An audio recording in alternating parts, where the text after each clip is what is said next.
Para to sa mga nagtatanong kung paano yung setup namin sa motor. At pakita ko sa inyo. Sa harap, ano to, helmet bag. Tapos dito sa loob nito yung drone. Saka yung mga kapote. Then, utensils. Kitchen utensils. Lahat to. Nasa tunnel bag. Well, basically lahat ng mabigat nasa harap. Tapos sa compartment, bed, yung chair, tapos isa pang chair,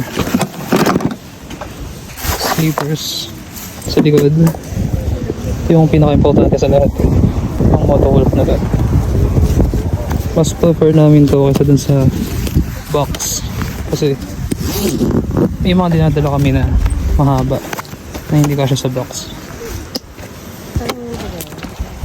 Actually, yung strap na yun, additional safety measures lang. Pero meron na siyang strap na kasama.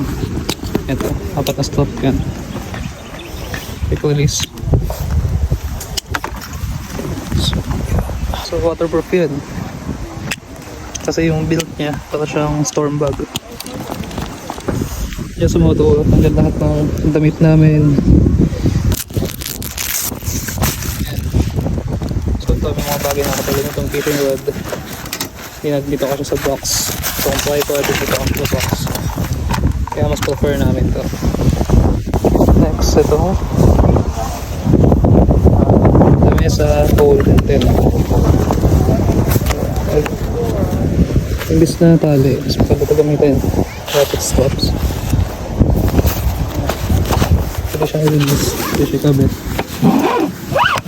Sigurado kung hindi siya laluwag. So ayan, pagkasya namin sa motor. Yung utensils dito sa sec bag, tent, table, tent, hole, utensils. Dito yung mga pinabili namin snacks sa airbed. Tapos dalawang camping chair na malaki. Yung Motowolf na bag. Then tripod. Ayan.